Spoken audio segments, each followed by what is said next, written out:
요즘 다시 아날로그 감성의 필름 사진에 대한 관심이 부쩍 많아지고 있는데요. 가성비 좋은 필름 카메라를 추천해달라는 의견도 많아졌어요. 특히 초보자분들이 쉽게 사용하기 좋은 필름 카메라에는 생각보다 다양한 모델이 있습니다. 물론 개인마다 취향이 다르기 때문에 콕 집어서 추천해드리긴 어렵지만 인기 모델 중 추천 제품 6가지를 한눈에 비교해보고 어떤 카메라가 여러분의 취향 저격인지 체크해볼 수 있는 영상을 만들어봤어요. 카메라도 같습니다. 10만원 언더의 가격으로 시중에 판매되는 많은 모델 중에 필름을 2배로 쓸 수 있는 하프 포맷 카메라를 제외하고 가장 최근에 나온 모델 중에서 판매 사이트의 인기 순위와 무엇보다도 디자인이 예쁜 카메라를 필터링을 해보니까 대략 한 6개 정도의 카메라가 남더라고요. 그게 뭔가요? 최종 엔트리인 6가지 모델은 바로 코닥의 F9S, M38, F8, 어로워, 아그파, 일포드의 다회용 필름 카메라입니다. 제가 진짜 사이트를 다 뒤져서 각 기종의 디자인, 화각, 조리개 같은 세부적인 스펙을 한눈에 비교할 수 있게 표로 한번 싹 정리를 해봤습니다. 와우.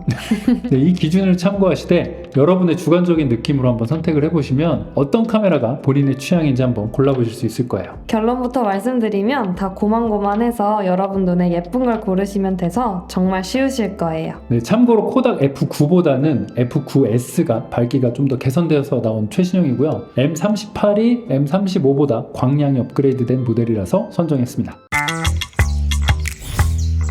자, 비교를 해보기 전에 다회용 카메라가 뭘까요? 다회용이요? 많이 쓰는 카메라요. 그러면 일회용 카메라는 들어보셨죠? 네. 일회용 카메라와 비슷하게 생겼어요. 그런데 필름을 계속 교체해서 사용할 수가 있습니다.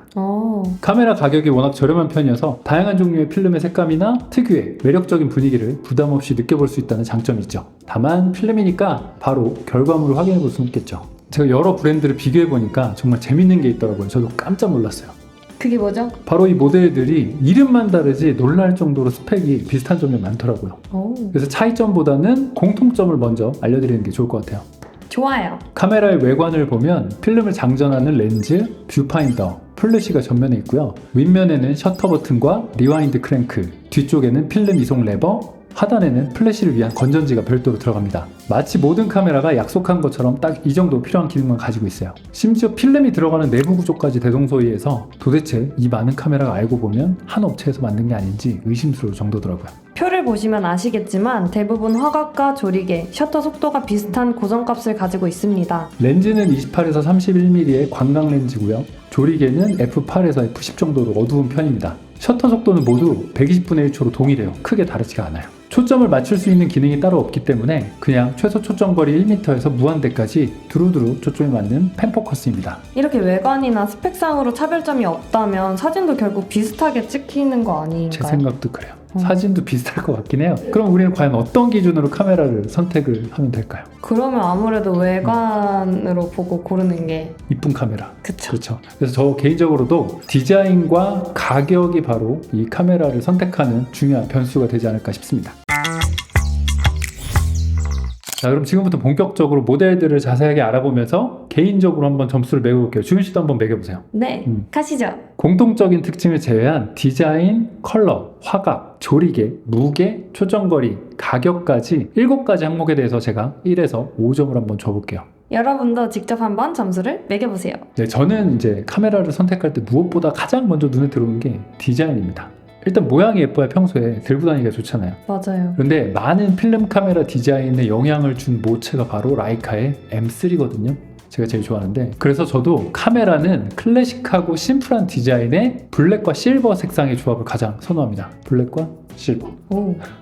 그래서 이 카메라들 중에서 클래식한 디자인의 카메라에는 개인적으로 높은 점수를 줬지만 M38은 제 취향이 아니라서 좀 낮은 점수를 줬습니다. 재밌는 건 코닥 F8 같은 경우는 후지의 클래스의 W 필름 카메라와 디자인이 좀 비슷한 느낌이 나더라고요.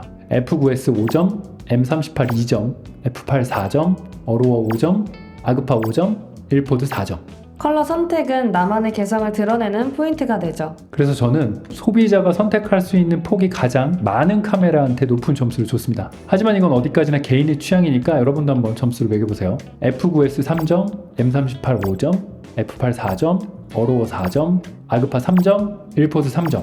네, 화각인데요. 화각은 촬영 스타일과 직결됩니다. 넓은 풍경을 담거나 단체 사진을 많이 찍는다고 하면 28mm 광각이 좋고요. 인물이나 일상 스냅의 위주라면 31mm가 적당하겠죠. 근데 이 3mm 차이가 그렇게 큰가요? 근접에서는 큰 차이가 없긴 해요. 그런데 이제 넓게 찍으면 좀 화각의 차이가 납니다. 그래서 저는 28mm 렌즈에 좀 더 높은 점수를 줄게요. 여행에서 꽤 매력 있는 화각이거든요. F9S 5점, M38 4점, F8 5점, 어로워 5점, 아그파 4점, 1포드 4점. 조리개 수치는 사진의 밝기와 심도에 영향을 미치는데요. 대부분 F8에서 F10 정도로 어둡고 펜포커스인 플라스틱 렌즈입니다. 실제로 결과물을 비교해 볼 수는 없었지만 스펙상에서 그나마 밝은 렌즈에 조금이라도 더 높은 점수를 줄게요. F9S 5점, M38 3점, F8 5점, 어로워 5점, 아그파 4점, 1포드 4점.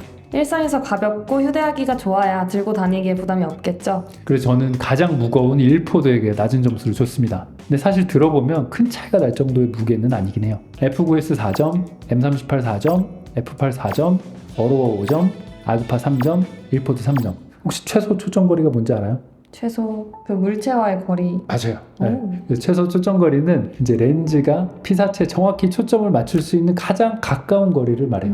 그래서 그거보다 가까이 있는 피사체는 흐릿하게 되고요. 그 이상부터 선명하게 초점이 맞게 됩니다. 예를 들면 손에 들고 찍는 셀카나 바로 가까운 피사체는 흐리게 나오는 거죠. 팔이 1m 되세요? 안 될 것 같습니다. 안 되죠. 보통 사람의 팔이 한 길어야 60, 70cm 정도 나오는데 그러면 다 흐리게 나온다는 거예요.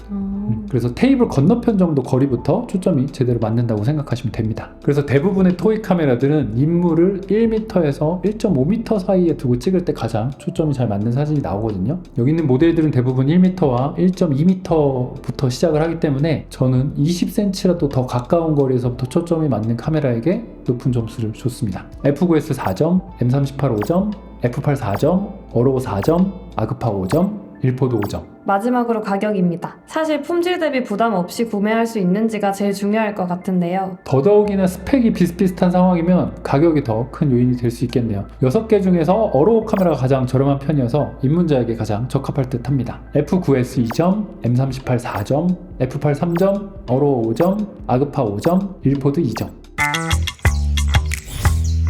자, 그럼 제 종합 점수를 한번 볼게요. 대부분의 조건에서 크게 차이가 나지 않았기 때문에 디자인도 괜찮고 가격도 제일 저렴한 어로워가 33점으로 가장 높았습니다. 코닥 F8과 아그파가 29점으로 2등, 코닥 F9S가 뒤를 이었고요. 색깔 종류는 많긴 했지만 디자인 취향에서 저와 좀 안 맞았던 코닥 M38은 27점, 마지막으로 무겁기도 하고 가격도 가장 비쌌던 1포드는 25점으로 가장 낮았습니다. 전반적으로 그렇게 큰 점수 차이가 나는 건 아니에요. 자, 이렇게 여러 모델을 스펙과 개인적인 취향을 반영해서 재미로 한번 비교를 해봤습니다. 그런데 많은 분들이 결국엔 본인에게 디자인이 제일 이뻐 보이는 걸로 결정을 하시게 될 거예요. 그래서 구매 링크는 댓글에 남겨놨으니까 관심 있으신 분들은 각자 한번 마음에 드는 카메라를 구매해 보시면 될 것 같습니다. 자, 그럼 어떤 필름을 넣는 게 좋을까요? 필름 가격이 2만 원이 넘어요. 맞아요. 진짜 너무 그래서 비싸요. 너무 비싸서 오히려 지금 카메라가 중요한 게 아니라 오히려 무슨 필름을 골라야 하는지가 더 중요할 수도 있습니다. 맞아요. 그런데 이제 위에 있는 모델들은 모두 조리개와 셔터가 고정인데요. 대부분의 다회용 필름 카메라의 설명서를 보면 뭐 야외에서는 ISO 100에서 200, 그다음에 실내에서는 400에서 800 정도를 권장한다고 나와 있습니다. 그런데 이게 100에서 800이면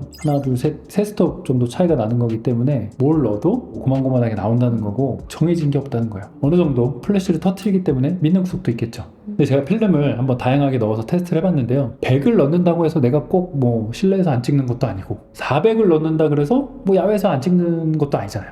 여기저기서 왔다 갔다 하면서 찍기 때문에 경험적으로는 ISO 400을 넣고 찍었을 때 평균적으로 이제 다양한 환경에서 가장 안정적으로 잘 나오는 것 같아요. ISO 400을 추천드립니다. 근데 그게 이유가 있어요. 뭐죠? 어차피 이런 토이 카메라들은 필름의 감도 선택 외에는 나머지는 다 고정이라서 고를 수 없다 그랬잖아요. 그래서 네. 애초에 적정 노출을 정확하게 맞출 수 있는 방법이 없어요. 근데 또 결과물을 보면 사진이 얼추 잘 나온단 말이죠. 그 이유가 바로 네거티브 필름은 관용도가 높은 편이라서 그렇습니다. 조금 더 쉽게 설명해 주세요. 쉽게 말씀드리면 네거티브 필름은 필름에 따라서 노출이 2스톱 언더에서 3스톱 오버까지 총 5스톱의 범위 안에서는 현상 스캔의 과정에서 사진 품질에 큰 영향 없이 정상 노출로 보이게끔 조정이 가능하다는 편이에요. 5스톱이면 범위가 꽤 넓죠? 넓네요. 이제 반면 슬라이드 필름은 관용도가 낮은 편이라서 이 오차 범위가 플러스 마이너스 3분의 1 스탑 정도거든요. 그래서 조금만 노출이 안 맞아도 어둡거나 밝게 나올 수 있어요. 그래서 ISO 몇 짜리 필름을 넣건 간에 환경이 너무 어둡거나 뭐 찍을 때 흔들리지만 않는다면 필름 감도 두세 스톱 차이 안에서는 웬만해서는 사진이 괜찮게 나와요. 그리고 또 어차피 플래시를 터트릴 거니까요. 이제 물론 극단적인 역광 같은 상황은 피하겠죠. 그건 비싼 카메라에서도 잘 안 나오거든요. 초보자분들이 어려워하시는 역광에서 사진을 잘 찍는 방법은 이전 영상을 한번 참고해주세요. 요즘 재밌는 현상이 있는데요. 예전에 판매되던 이제 미니 디지털 카메라나 구형 캠코더 혹은 소형 필름 카메라만 전문적으로 판매하는 트렌디한 매장들이 오히려 늘어나는 추세더라고요. 저도 많이 본 것 같아요. 저 인스타에서 5개 봤어요, 오늘만. 물론 이제 필름 가격이 좀 사악하긴 하지만 필름의 아날로그 감성을 새롭고 재밌게 느껴보고 싶은 분들도 많아진 것 같아요. 그런데 필름 카메라 생활 자체가 워낙 오프라인 활동의 비중이 많이 차지하다 보니까 온라인에서 자세한 정보를 100% 얻기에는 좀 어려운 부분들도 있으실 거예요. 그래서 저도 최신 출시되는 디지털 기기에 대한 이야기도 정말 좋아하지만 종종 이렇게 레트로한 이야기들도 한번 해보도록 할게요. 좋습니다. 그리고 구독자분들과 오프라인에서 사진을 같이 찍어보는 기회도 한번 마련해보면 어떨까 생각 중입니다. 준 씨도 같이 하시죠. 너무 떨리는데요. 모델로. 같이 해주실 거죠? 그리고 이건 번외로 제가 사실 여행업에 오래 있었잖아요. 제 첫 영상을 보시면 나옵니다. 그래서 아는 분들이 어떻게 연락이 오셔서 해외 출사 여행도 한번 가보자고 제안을 주시더라고요. 왜냐하면 어떤 지역이 어느 계절에 좋고 뭐 언제 항공권이 싼지 호텔이 저렴한지 그런 정보들을 조합을 해서 성수기를 피해서 한번 나가보는 것도 좋을 것 같아요. 촬영 프로젝트 기획 업무를 오래 하기도 했었고요. 만약 정말로 해외로 같이 나가보고 싶은 분들이 계시다면 댓글에 한번 꼭 달아주세요. 그래서 반응이 좋다면 적극적으로 한번 추진해 보도록 하겠습니다. 이것도 다 구독자분들이 계셔서 가능한 일입니다. 네, 오늘 저렴한 다회용 필름 카메라들을 한번 소개를 해드렸어요. 친구들과 놀러가서 감성 있는 추억을 남길 수 있는 좋은 방법인 것 같습니다. 혹은 필름 카메라를 처음 접해보는 분들이나 아이에게 선물용으로 좋은 아이템인 것 같아요. 영상이 도움이 되셨다면 좋아요와 구독 부탁드립니다. 여기까지 카돌 PD였습니다. 주은이었습니다. 감사합니다. 감사합니다.